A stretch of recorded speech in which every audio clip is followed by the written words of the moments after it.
Erica, take it away. Let us know who you are and what you do, and tell us a little bit about Loom too. Yeah, well, Kathleen, it's so exciting to be here and also just to be working with Babylist. I've been a huge fan for many, many years. When I was still working as a doula, I just feel like it's such a great platform that helps you just like integrate all of these different pieces, and really makes the registry process like very simple and easy. But in terms of me, I'm the co-founder and CEO of Loom. We're a well-being platform that empowers women through sexual and reproductive health education. I'm also a former doula, health educator, and author of a book called Nurture, which some of you may know of. It's a modern guide to pregnancy, birth, and early motherhood. And, you know, I think what's so exciting about this time and kind of what we're doing at Loom is, you know, for many, many years, we had to offer what we were doing at Loom in person. You know, you needed to be in LA or know me or someone who was working here. I'm actually at Loom's headquarters today in LA to experience the really special education that we were creating here. But now that we are digital, we're going to be able to share that with people and women all over the world. So it's really exciting for us. And I think just in terms of, you know, what our focus is and what I really get excited about as an educator is helping women feel empowered in their bodies and feeling, yes, it is super hot today, Edie. We are warm. There's AC where I am, but I understand it is very hot. But we're excited to make women feel, you know, empowered in their bodies and to help their partners and their chosen family be able to really show up for them, especially when it comes to pregnancy and the postpartum experience.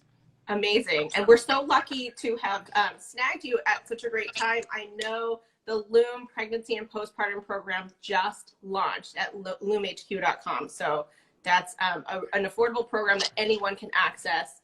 I actually will not speak to it, but tell me a little bit more about that program specifically. Yeah, so our first online program, or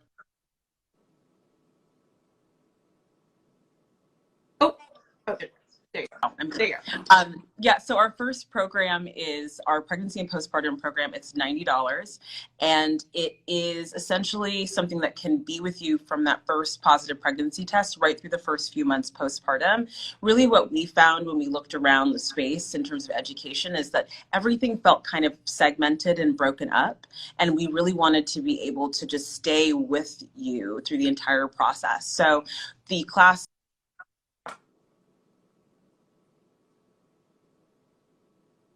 one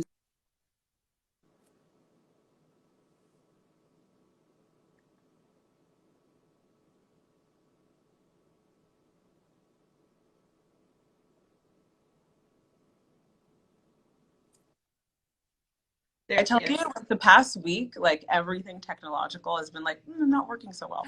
But anyway, so pretty much we wanted to really stay with you or stay with her throughout that entire journey. Yes, Mercury retrograde, that is correct. So basically the program is on demand. So you can kind of like take in bits of information at your own pace. There's videos, which are led by me. I'm the lead educator for this particular program. And then there's audio modules as well. And the audio modules are conversations with experts within the field. So Dr. Harvey Karp, Emily Oster, Dr. Alexandra Sachs. And then there's also written guides that kind of help pull all of the different pieces together. So we really wanted to give you different ways of kind of diving in and interacting with the kind of educational content. And I think what really makes the program different and what we're really trying to do that hasn't really been done before is we're really thinking about the pregnant person. We're thinking about mothers as whole people. So, you know, the program isn't focusing on, okay, at 15 weeks do that, at 30 weeks do that. It's actually thinking about, you have had this huge big life before getting pregnant. How do we bring that life along with you and really see your life through your pregnancy as opposed to seeing the pregnancy through your life? So the whole program is divided into themes. So there are 8 different topics within the program. Things like work and money, like how do I talk to my manager that I'm about to, you know, have a baby. There's sex and relationships, like, how do I navigate connecting with my partner now? My friend group is changing, like, what do I do there? And then we really focus a lot on mental health as well. So there's a mindset topic where we give you tools and regulation skills for just managing all the anxiety and like fears and things that are coming up. And then we get right into the brass tacks and talk about labor and birth, and whether you're wanting to have a medicated birth and use an epidural, or if you want to birth at home, or if you're having a cesarean birth. We give you those tactical skills. And postpartum, the same thing. All those topics come up again, and we really are about giving you different options. Like, there's no right way in the program.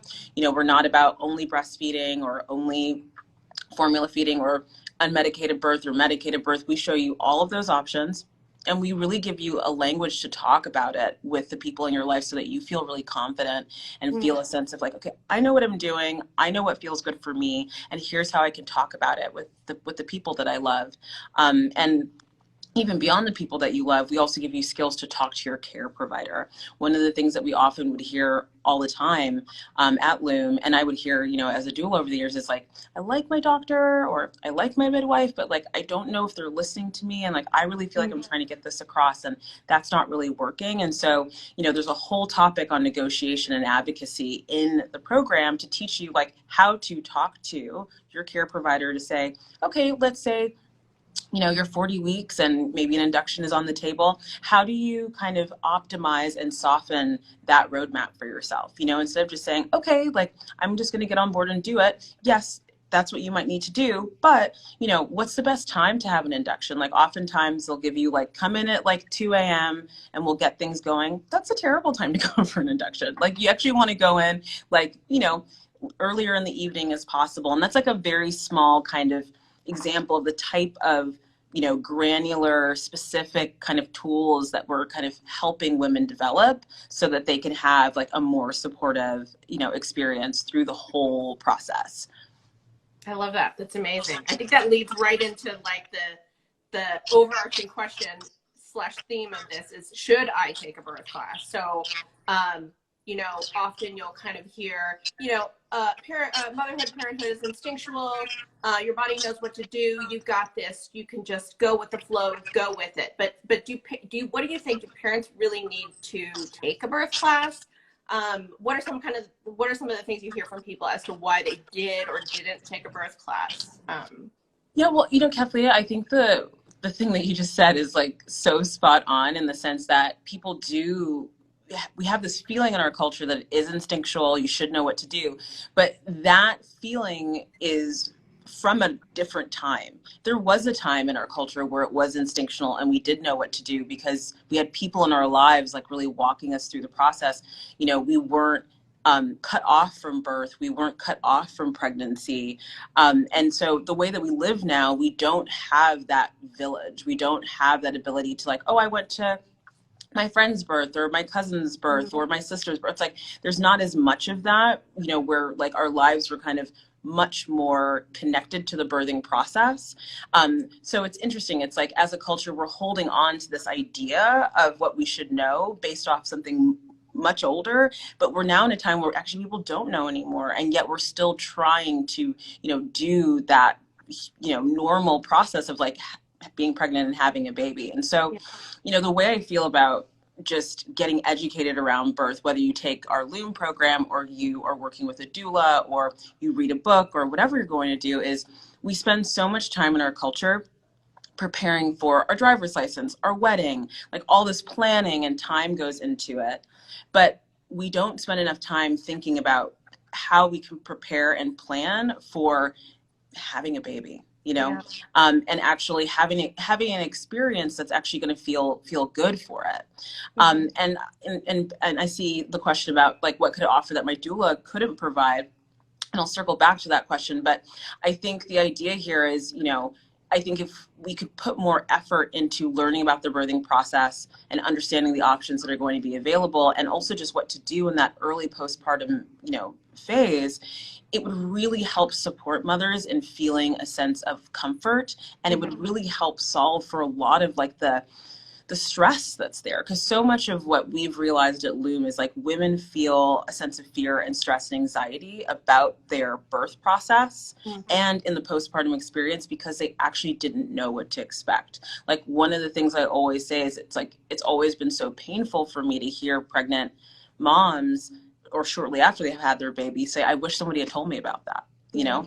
And the fact is the information is there, but the idea is we have to kind of prioritize it and make the space for it. And so that's really what we've been trying to do at Loom is like create a sense of, you know, ease and beauty and like accessibility about the process. So it doesn't feel super clinical and it doesn't feel, like something you just like have to do. We want it to feel like something that's exciting and that you want to make time for. And, you know, it's been fun for us kind of hearing from folks that are taking the program that they're just like binging the content like Netflix. And that's exactly what we want to hear, because isn't it like a great idea to think you could like take in educational information about your body, but it feels like a Netflix show? Like that's what we're looking for. And I think in terms of the question that someone asked about what could it do that your doula wouldn't be able to provide, that's actually not what Loom is trying to do. We're not trying to replace anything. We're trying to add on to. And so, you know, the really beautiful, deep,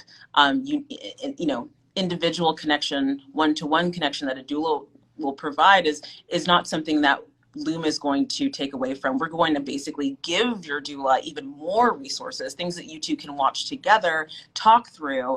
Like we're actually helping to make your doula's job easier, because again, like the model, the educational model that we've built on is one that is very much informed by doulas and nurses and midwives and doctors. So it's like a holistic approach. So we're there to like pump your doula up and give you more stuff, you know, to dig into together.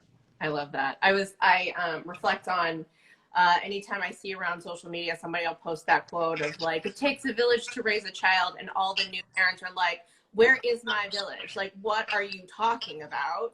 I have no village. I'm just here doing this by myself. I think so many people can relate to that, and that's why it just feels like classes like this are super, super helpful to fill in those gaps. Totally. And, you know, Kathleen, I'm going to jump in again quickly because I just saw someone say something and I wanted to just acknowledge it. You know, again, I think one of the things that's really different about us is, you know, we don't use terms like natural birth. And we actually don't even say, you know, you won't see the term C-section, you know, or cesarean section anywhere in any of our program materials, because we really feel that all birth is natural, because it means that your body was able to create life in this person and bring it into the world. And so I think this idea of, you know, birth being natural or not only, you know, divides women. It creates this like pressure and this hierarchy. And we really see cesareans as births. So they're cesarean births and really wanting to, and that's what the thing is as well. It's like, this is a great program for a second or third time mom who maybe has not come in contact with this more soft, trauma-informed lens, empowering lens that can really change like how you are kind of navigating the experience. So, you know, we really are just trying to like meet women where they are and help them feel really validated and empowered and proud of whatever their birth experience is going to look like. That's great. Another question I have is, you know, there Loom is an option. There's also options to take in-person classes or reading. And I'm wondering, in your opinion, are there things that you should absolutely expect to learn in a birth class? What are some like non-negotiables when you're kind of looking for a class? What should you absolutely expect to be covered? So I think, you know, what's really important, firstly, I think, is understanding what the different birth experience journeys can look like. So really understanding what it might look like to have a medicated birth, an unmedicated birth, and a cesarean birth. Like, you should understand what those three experiences could look like, what the options that might be offered to you are, and how to talk through them with your care provider and with your partner if you have one, or your chosen family or support system. I think outside of that, especially, you know, in the culture we live in now, where there are just so many moving parts and things going on, and a lot of like external factors that can affect the birthing process, it is really important to understand what an induction is, just because it is very common and a lot of people don't really know about it until they're closer to it, or have like not a clear clear understanding of what it is. And there's different types of inductions that are available that are all going to depend on what's happening with your body, what's happening with the baby, what's happening with your cervix. So that's really a key thing that I think people need to get more clarity about. And then, the other piece too is like understanding, what are the stages of labor, what to be looking out for in these different stages, and knowing, when is the right time to call your doctor or your midwife or go to the hospital or have your midwife come to you. Those are some kind of key kind of components that I really want everyone to know about in terms of, the pregnancy. And then I would say, pregnancy and birth and labor specifically. But then postpartum, I think people really lack the information about what the newborn experience is like. For example, a lot of people, if they're thinking about breastfeeding, think that a baby, needs to have like 4 ounces of milk, as soon as they come out of the, the womb. And, one of the common concerns from a new mom is like, I don't have any milk. I don't know where it is. I don't know what's happening. And the fact is actually, unless there is a existing condition, that's going on in your body that might be, hormone related, or if you've had like a mastectomy or tissue removed from the breast, you have enough milk to feed your baby at 16 to 22 weeks of pregnancy. Your body has made enough. And that's because newborns have a stomach the size of a shooter marble. So they don't actually need that much milk. They actually need, or that much colostrum, which is a very early type of human milk that's made in those first 3 to 4 weeks. It's really about getting ready to feed your baby. I actually, when I would teach our breastfeeding class at Loom, one of the things, or our feeding class, one of the things I would say is really prepare yourself for the fact that after you have a baby, especially if you're choosing to breastfeed, you're going to be feeding, 10 to 12 hours out of the day.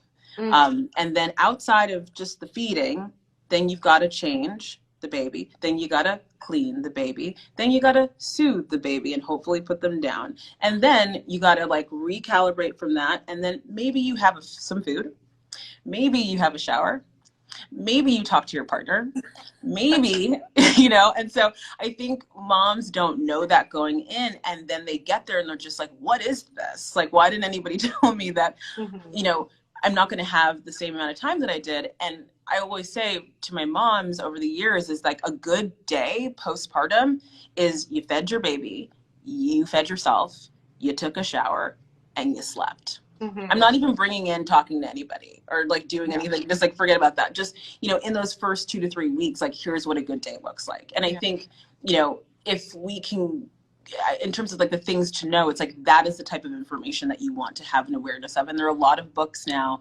that go into that, which I put, in the article. But, actually a great example of this would be, in Kimberly Ann Johnson's book, The Fourth Trimester, she really talks about that, around how actually one of the really great examples she gives in that book is this idea of 5-5-5. Like the first 5 days postpartum, you're just like in the bed.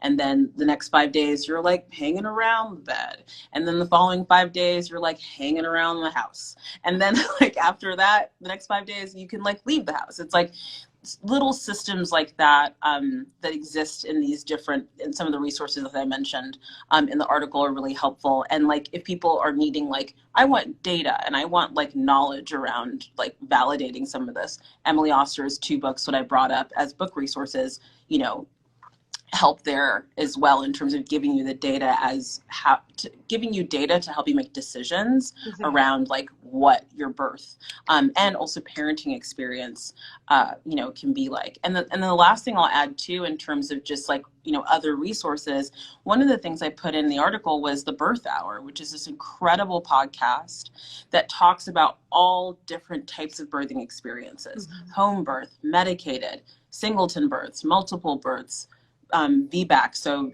vaginal birth after a cesarean.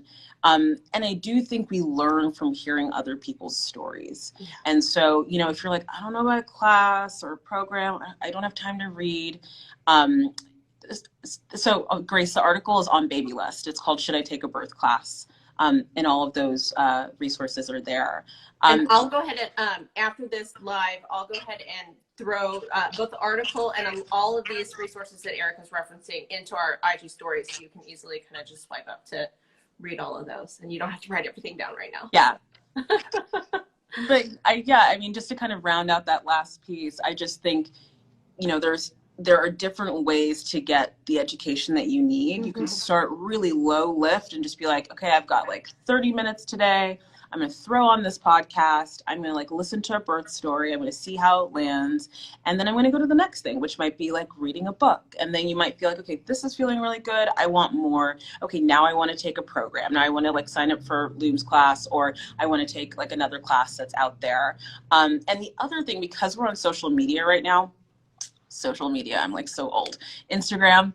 I want to also mention that there's some really incredible providers, doctors, nurses, and midwives who are making content on here that's, you know, evidence-based, science-backed, and really wonderful. And so that was another thing that I added into that article, just to say, hey, like there's some great OB-GYNs and midwives that you can follow to get information. And I think that's another important piece too. And what I love about, you know, watching content from actual providers who are giving care is you can learn some of the language, right? You can start to see like, oh, this is how this midwife talks or this doctor talks. Like, what if I use some of the words I'm hearing here, like back in my next prenatal appointment, you know? And so social media is really helping to lift the lid a little bit on a place that used to be very closed. Like you just knew your doctor's appointment. Like you didn't know how other doctors would speak or terms they would use. So that's another really good tool that's free, that can help you quickly like build skills around communicating with your provider better. Love that. Speaking from personal experience, I took a birth class and it was wonderful, but the postpartum education was mostly around like, here's how you change a diaper, here's how you feed a baby, like just the kind of tactical physical things that you needed to do with the baby. And I'm wondering, I would love to talk about postpartum education specifically. Like, what are a few things parents should absolutely educate themselves on before bringing home a baby? Like, what's life going to be like? Tell us about that. Yeah, so I think there's 3 parts to that. One, let's just talk about the mom first and kind of what's needed for her, because, you know, again, one of our philosophies at Loom is just like, you need to take care of her first. Otherwise, like everything else, like just won't really work. It might be functioning, but it's not working. And then we can talk a little bit about just what to anticipate out of a newborn, and what to expect with them. And then I think the third thing we can talk about is what to expect with the relationship. So starting with just the moms, your body has gone through an incredibly intense physical event, regardless of whether it was smooth or hard. It's a big load on the body. And so there's going to be a lot of healing that's going to take place. So you really want to understand what are the body-based sensations and experiences that you're going to go through. So, you know, things like postpartum bleeding, which happens for 6 to 8 weeks, you know, the fact that your uterus continues to contract for around the same amount of time. And sometimes the contractions that you have postpartum in the first kind of 10 days can feel as intense as like an early labor contraction. Like knowing this so that you're not like, oh, what's happening, you know, after the fact. And so, you know, our program obviously talks about that, but the other books that I mentioned, you know, Sheila Kissinger's Guide to Childbirth, Penny Simpkin's book, they all talk about those physiological changes and healing that's going to happen. So we need to know that. So first and foremost, and also really for moms, we want to also make sure that there's food available. And food is a really quick thing that just goes out the window after having a baby, because you're like, well, we did that, so let's just focus on the baby. And also keep in mind, you have so much adrenaline after giving birth too. And so you just like, and you're so like, even if you haven't totally bonded and connected with your baby yet, which takes some time, you are obsessed with your child and you just want to do everything for it. And so you can forget to nurture yourself and just simply eat, forgetting everything else. So that's kind of like my mom piece, is just learn what to expect that's going to happen to your body after having a baby, so that you can prepare for that and have food available to support all of that healing and changing that's happening. Then when it comes to the babies, what's interesting is like the first 2 weeks after birth for a baby, they're pretty mellow. They don't, they don't really start to show like what the true need is until about 2 weeks. So some people after the first couple days, like, baby's so easy. He's like sleeping all the time, or she or they are sleeping all the time. And I'm just like, this baby's like an angel. And then all of a sudden, around 2 weeks, the baby starts to really recover from the birth experience and starts to have a lot higher need. And so what we want to really understand is like, and Dr. Karp talks about this so beautifully in his book and in all of his work generally, is this idea that like when you were pregnant, you were moving your baby all the time. You would just like, even just sitting like this, which in the Loom program, I have a conversation with him where he goes into this, is like, even when you're pregnant, you're sitting still. When you're breathing, your diaphragm is going up and down and up and down. That is moving your baby. So even when you think you're still, you're not. And so when your baby comes into the world, that is the first time they hit like this still point where there is no kind of active movement.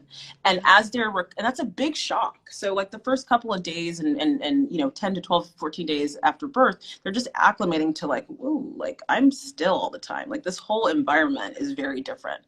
And then once they start to acclimate, they want that movement again. They want to be held, they want to be moved. And so really understanding that, you're going to have a lot of physical needs around caring for your baby. It is going to require a lot of holding and movement, and that's actually really normal. And so kind of understanding that is really important. And also understanding that things like swaddling, which can feel like, oh, I don't want to like swaddle my baby. I don't want to like create too much like tension for them. Your baby was in a highly compact environment for a long time. So actually helping to recreate the womb is very helpful. So knowing how to swaddle is going to be really important. So like understanding that there's going to be a high need for holding and movement and kind of recreating that womb environment. And the swaddling is really important. And like really knowing and learning how to soothe your baby, having some idea of how to do it prior is going to be really important too. And then, like I said earlier, with the feeding component, how much they need, whether it's from the body or from, from formula, getting an idea of that ratio so that you can kind of understand, that. Yeah.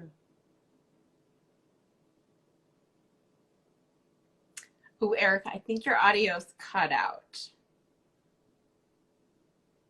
Ooh.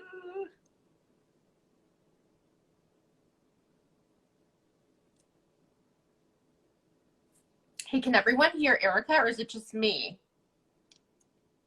Let's see.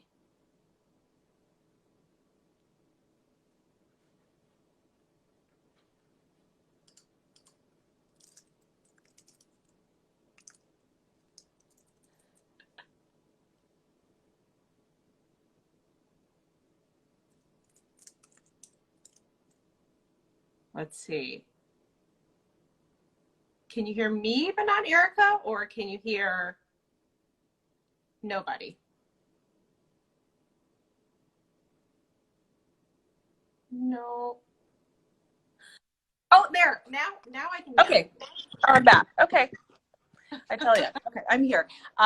But what I wanted to say though, what I was saying when I got cut off was another thing I really think moms need to do, parents need to do, in terms of preparing for the baby would be to start learning about sleep, newborn sleep, and expectations for newborn sleep in their second trimester.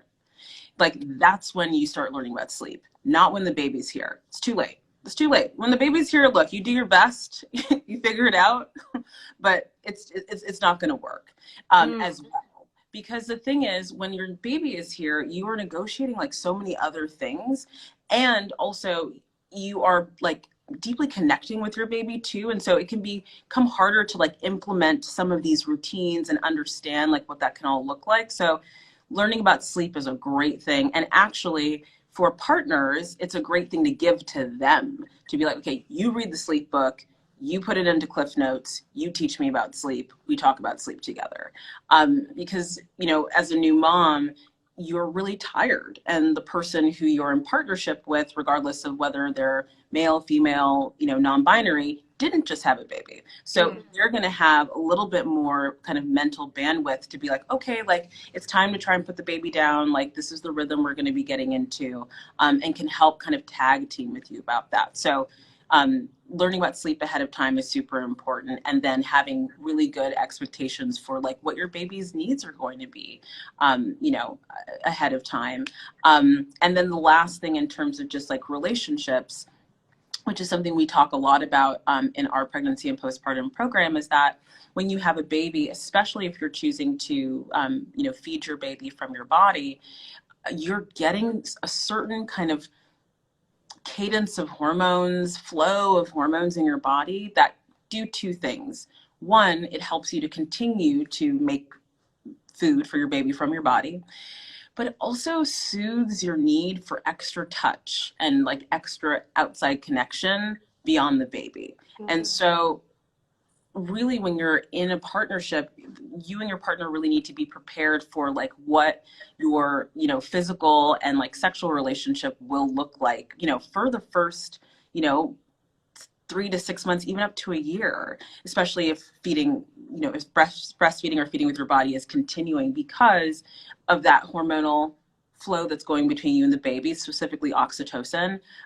But then also, you know, if we can talk about that ahead of time, then, you know, the unit, that couple is going to be better like prepared for this change. And so because a lot of moms, and I'm sure there's moms who maybe have a second baby here who can maybe report feeling like touched out. You're just like, I am good. Like I'm getting hung on, hugging the baby all day, gazing at the baby all day, doing all of that intentional eye contact. By the time I come to my partner, there's not as much left. That won't be forever, but it is for a good period of time. And it's at a critical period of time too in the relationship where sometimes the partner can feel a little locked out and not know like, you know, how to really get in there and how to like, you know, make their own space within what's happening. So I really recommend that, you know, families, couples get awareness about that ahead of time so that the partner doesn't feel like, yeah, exactly, always touched out of your end. You're just like, oh, I can't. You're like, no, thank you. Yeah, exactly. Like Ashley saying, boobs are for baby. And so like, if you can like kind of establish that early on in the pregnancy, that's going to save a lot of strife in the relationship, and help your partner not feel rejected, but understand like the physiological things that are going on that are, you know, creating these things. And that's when actually, again, and we talk about this in our program as well. And one of the things I didn't mention about the program is there's a synchronous component. So every month we do a live event where that's led by me, that's topic centered, and we kind of dive into a bunch of different things. And then that's called Weave. And then there's Gather, where our Loom educators every week per trimester and for the postpartum experience come together and answer questions about the first trimester, third trimester, and postpartum. So there's some live interactivity there. But one of the things that I will often talk about in terms of the partnership and this touched out piece that I expressed was that's why you want your partner to feel a sense of empowerment around other things that need to happen for the baby. And so that's an opportunity for them to really get confident around giving baths, around like wearing the baby to get skin to skin time and to feel like I can also soothe the baby with my body, not just you. And it's one of the reasons why, you know, as much as many people are like, you know, breast or bottle, which we don't believe in at Loom, and I don't believe in as a practitioner, it's really just about feed the baby. But you know, bottles for me, I think too, are a way to involve the partner in the feeding process and to give them the opportunity to feel, you know, some of that connection. So, you know, a really great like marital partnership saver is to talk through these pieces and to kind of like pressure test all of this ahead of time. Yeah, it's incredible kind of hearing you speak to all these things that as a parent I experienced, but certainly did not hear about, know about before the baby was born. So this is incredible information to access. Thank you. Yeah, we want women to thrive. You know, we want their relationships to be okay. And you know, our culture is just not talking about these things. And that's really what we're trying to do at Loom is like take the lid off and also say, yes, we got you on labor, we got you on birth, good. But like, what about the rest of it? What about the questions that women have had for such a long time, you know, that haven't been met? And I actually just wanted to touch on a question here that someone asked about, can their partner get their needs met as well through snuggling the baby? And the answer is yes, different kinds of needs. But, you know, the thing is too, is again, this is what I really feel strongly about, how important it is to have these conversations beforehand. Because if you're in like a strifeful moment where your partner's like, we haven't, you know, connected in a long time, we haven't had sex in a long time, and then you're just like, but hold the baby, like that's gonna make you feel really good. And they're just like, I don't know about that, you know. And but if you talk about it ahead of time and say, here's the hormonal stuff that's going on with me, this is why I can't talk to you very much or really want to be touched by you. But that will change as we start to change the feeding pattern. Baby is not feeding 12 times a day, they're feeding 3 times a day. But what you can do is like get skin to skin with the baby and wear a wrap. You can give baby a bath, you can give baby a bottle. Don't just give partners like the mucky stuff. Like you can change diapers. It's like, sure, that's not super fun. Like that's not, no one's like, let me sign up for that, you know, but you can do diapers plus, different thing, Yeah. you know? And so I think that's, in terms of like, can your partner get their needs met? Yes, but they need to have buy-in. You need to really build up towards that concept together over time, not just as a reaction to them feeling disconnected from you. Absolutely. And let's talk about partner involvement before the baby is born. So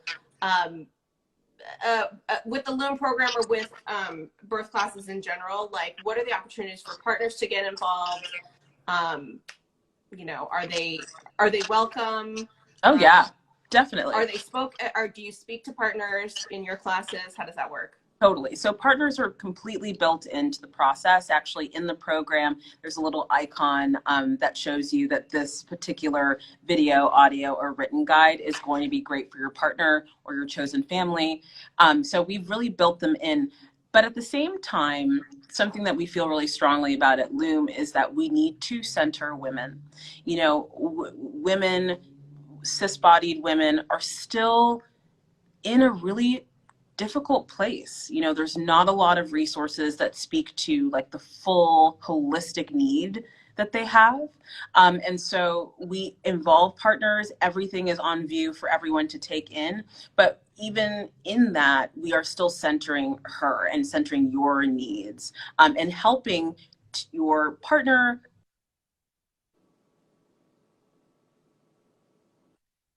and family, friends, be able to learn and discover how to support you. That's really how we're seeing it. And we're not just like, here's how you show up at the birth. Okay, that's cool. That's important too. But, you know, birth is actually just a moment. We got about 8 or 9 months of like things going on and ways that we can show up then. And at the most, birth will be like 3 days, you know, at the longest. And so, you know, what happens after that, what happens before, that's really where we're helping to enlist your partner and chosen family or friends. That's great. That's great. And preparing for a baby is such a big financial change in life. I know for us, it was just like this onslaught of like, oh my gosh, we have to pay for what? We have to buy what? What's going on? Totally. You know, a birth class can, for many couples, can be a financial burden. What are some low-cost ways that you can still access all of this information?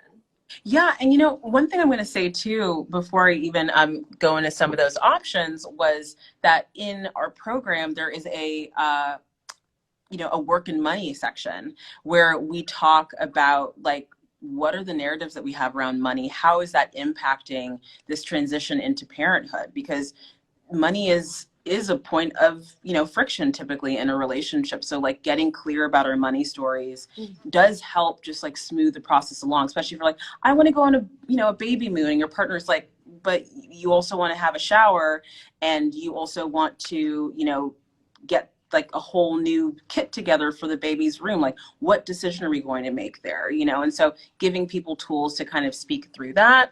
But in terms of just from a financial perspective, in the article, I talk about, a lot of book resources, which will all be kind of under $20. So those are easy to access. I also talk about, the Birth Hour, which is that podcast, which is totally free.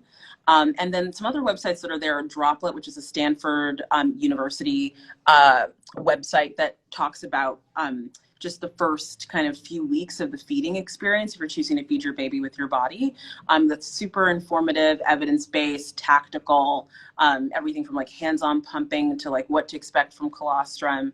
And then, in terms of some other kind of free resources, Evidence-Based Birth is a really incredible platform that kind of blends the most recent kind of science and information into these really great one sheets that you can use to kind of like strategize or kind of around what you need. So like kind of like the predominance of the resources that are in this article are either low cost or free and things you can kind of piecemeal together. And then obviously, our program is at that $90 price point, but it's for a year of access and you're getting all of this like, on demand, content, and then the opportunity to connect with myself and our education team live and meet other mothers and people going through the program. Amazing. And tell us why you entered the space. Why, what is the gap that you saw in the market that you said, okay, we need to create this Loom class? Yeah, I think for me, what I saw was that everything that we've just talked about, and it's always so like sweet and refreshing for me too, when I'm just like, talking about the same thing I've been talking about for a decade now, but people are hearing it for the first time and they're just like, oh, like, yeah, like that totally makes sense. Is, I think the way the industry, is designed right now, it just touches the top layer.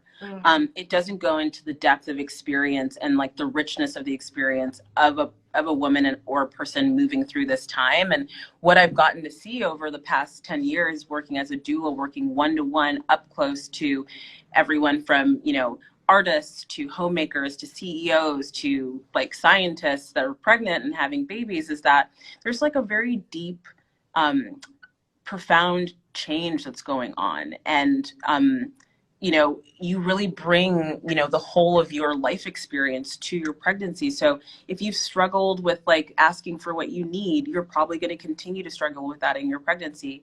If you've had anxiety or depression prior to getting pregnant, it's probably still going to be there when you're pregnant. If you've been in a bad relationship for 3 or 4 years, now that you're pregnant, there's a chance that's still going to remain. And so, the way that I would always coach people individually as a doula was like, okay, let's try to like, support those areas, protect what you need to have protected, and like give you the tools to also have a good birth. And that's what I really felt was missing, was this, how do we support and protect and empower, but also say, here's what you need for birth, here's what you need for your baby. So it's really this connecting that is what I think I've gotten the joy of being able to bring to my work over the years, and kind of, what we're doing at Loom, and why I felt that this program needed to exist as well. And even just writing the article for you, I was like, I want people to stop thinking about a birth class as like a maybe or like a nice to have, or like, should I just know this? And thinking about it as a chore, I wanted for them to think about it as like, this is actually a part of your healthcare. The more that you know, the better decision maker you're going to be. The more you can like, friction proof your relationship if you're in one, and protect your mental health, which we know after a year of COVID is really hard, across the board, and even harder when you're going through this life shift. So we just wanted to create something that was holistic and really met the moment that women were in, and help them integrate the entire life that they've had up until this moment. Amazing. Yeah, that's great. As we wrap up, if you can you tell us about one of your favorite experiences as a doula attending a birth? Do you have, we talked about shared experiences. Yeah, I do. I mean, I've got some, I'm trying to think, there's a couple of stories that are fun, but I think for me, the first birth I ever went to was so profound for me, because it was a birth that was unmedicated. It was in a hospital. And my client at the time, like, you know, birthed almost completely in silence. And it was because she really needed to focus in order to do the thing that she needed to do. There was no room for like other energy to come out. And it was such an interesting invitation to birth because I was like, wow, everything I've seen on TV, everything I've seen like talked about makes birth look like it's this wild, intense thing. And that is an option. Been there too. Yeah. But there is something else. And I think, you know, as the first client I worked with, I got to get very close with her and really connect with her. And so I think she really felt safe to be able to be who she really was in the moment, which is someone who needed stillness and quiet to like move through that time. And so I always need to tell that story because it's not like it was a home birth or anything like that. We were in a hospital, it was unmedicated, and she just felt supported to kind of like be in her experience. And then I think like one of the really powerful experiences for me was one of my last births, where I had a third time mom having twins. And so this was her fourth and fifth baby. Is that right? 1, 2, 3. Yeah, fourth, fifth. And it was a vaginal birth. And it was, you know, at a hospital vaginal birth with an epidural. And her doctor, who was just so incredible, like really wanted to support her in having like just an empowered birth experience. And it was just really beautiful because I think in our culture as well, when someone's having multiples, there can be a lot of, and she was a mom that was a little bit older, she was in her 40s. So, you know, there can be a lot of like, okay, you're too old and, you know, we don't know what's going to happen, you know, with the birth. We need to like really like over manage it. But it was just so beautiful. And like her kids, like the older kids got to come like shortly after. And I was just like, it really like gave me a sense of, this can be different, you know, and she got pregnant in her 40s without any assisted technology. It's just like what her body decided to do. And, you know, again, it's like, these were two very different experiences, but I found a lot of joy and a lot of support in knowing that, like, you know, within the hospital system, there is room, you know, even, you know, 10 years ago when I kind of did my first birth, to have like a wireless unmedicated experience that is silent and that has very little intervention. You know, if that's something that you want, you can also, you know, deliver vaginally with twins in your 40s at the hospital, you know, with an epidural and a supportive, you know, care provider. And then I think the last thing I'll share in terms of one of my favorite births was a home birth where, you know, I got to like really be, and it's like, you can't always do this. And I think obviously there's probably some hygiene components to this, but, you know, I got to be with her in the water as she was pushing the baby out, because oftentimes when a mom is about to push, everyone kind of gets out. Not everyone, it's not like a pool party. There's like people, but you know, everyone kind of gets out to let her kind of have the space, and also just to just really maintain from a sanitary perspective, like the, you know, everything's okay for the baby. But it was one of those moments where it just happened so fast, and she would not let me leave the pool of water. And it was just such a wild experience to kind of be that close up to the energy of like her, like letting her baby, you know, into the world. And so, you know, I've had so many crazy birth experiences. Also, one thing for partners that I think is so, I always laugh about this story, but I feel like I always tell it because I want partners to feel like empowered to take care of themselves during the birth, is like, I had a birth this one birth where it was super long. It was a long induction. And like the dad like brought his like running gear with him to the hospital. Yeah. And no, I'm being dead serious. And he was like, literally, I was like, okay, well, she's just, you know, cervix is still ripening. It's going to be a while. We don't really know how long it's going to be. And he like put on his running kit and like ran around the hospital outside, like, cause they had like it's a big hospital.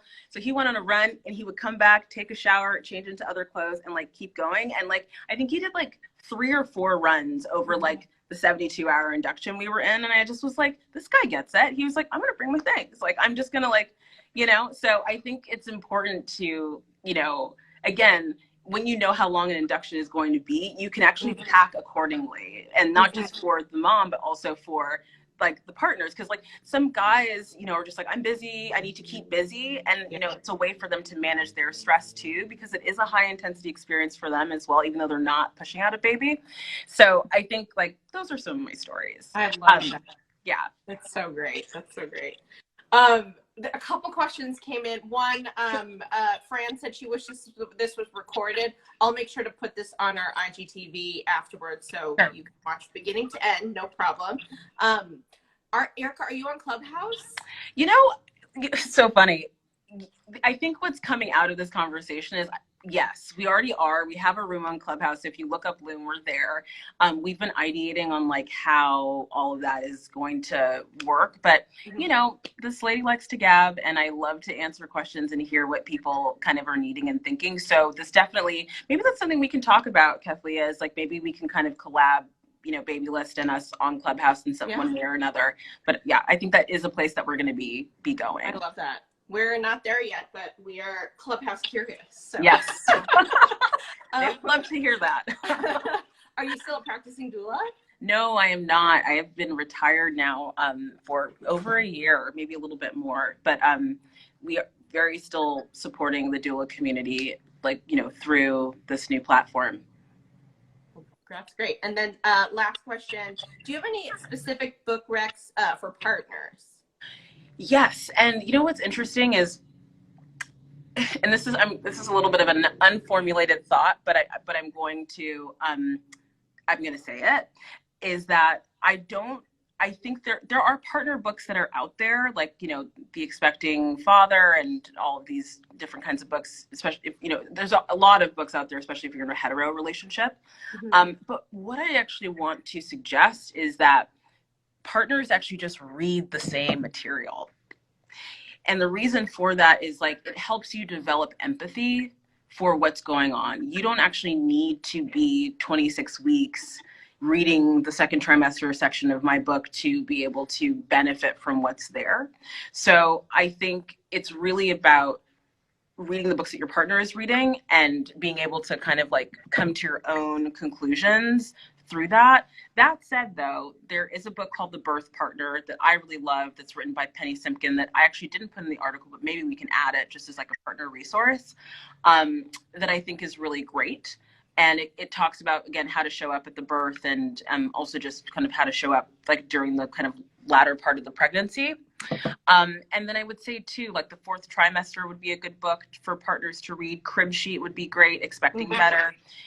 These are all, although they don't say good for partners, they are, because you want to have like the same, you know, information so that you can be a partner who can recognize things and symptoms and, you know, that are coming up for, you know, for the pregnant mother or person. So that's kind of like my 2 cents. But let's also just offline about, you know, how we can maybe add a few more partner resources to that article. I'd be happy to do that, just so people can like go from here, click through, add to the registry, and do whatever feels good. Super smart. That's great. I don't know if I fully understand the question, but the question is a doula someone you'd recommend having only virtually? I wonder if that is like because you can't have another person right now with the COVID. I actually really love that question, and it brings me to say two things. So having a doula virtually was something that really came out of COVID. There were people doing virtual work beforehand a little bit, but it was seen more of, it was seen kind of like as a luxury to like work with a doula in that way. And one of the things I think is really important is just to kind of remove the term luxury from doulas. Like, doulas really perform such an elemental role, and there's so many kind of price points that you can interact with the doula at that can be really reasonable. But I think virtual doula support can be really helpful if you're the kind of person who's like, I'm really private. I don't really like the idea of having anybody else in the birth room with me but my partner, and maybe, you know, my closest friend or maybe even not that. Having someone that you can call and ask questions, FaceTime with. Like, my last birth I ever did was at the top of COVID, and I couldn't be there, but I was there virtually. So like after, you know, a cervical exam happened, they would FaceTime me and be like, okay, here's what's going on. Like, what do you think about this? What should we do next? And I could provide that advice. And so that can be a really amazing tool. So I think virtual doula support is one of the greatest things to come out of the pandemic, because most doulas offer it now. But I think what a doula can do in the room is truly not something that can happen virtually, which is the actual physical support for like comfort measures and movement and breath work and that type of thing. So I think that's kind of the piece that I would bring forward there. It'd be nice to have both, but if you can only have one, virtual support is great too. That's great. All right, I think we've made it to the end. Okay. Thank you so much, Erica, for joining us. Can you remind us again where all the places we can find you? And yes, totally. So you can find Loom at Loom HQ, which I'm logged in here as, and our website is loomhq.com. And if you go there, you click on Learn with Us, you can find out more about the pregnancy and postpartum program. And we'll be starting our live events in July. So if you get in now, like you'll be able to be at our first one and kind of dig in. And then I'm on Instagram as Erica Chidi, so it's ERICACHIDI. And I think that's all the things. Amazing. Yeah. All the resources, the article that Erica mentioned, the pregnancy and postpartum course, we're going to make this a pinned highlight called Loom X Babylist, and that'll just be up for quite a while, so you can access all the resources that Erica's been talking about during this live. Thank you so much for joining us. Thank you, everyone. We're excited to do this again. We'll have Erica back in a few months to talk about something else she's got amazing expertise on. So thank you so much. Have a great one. Bye. Thanks, Kathleen. Bye, everyone. Thank you.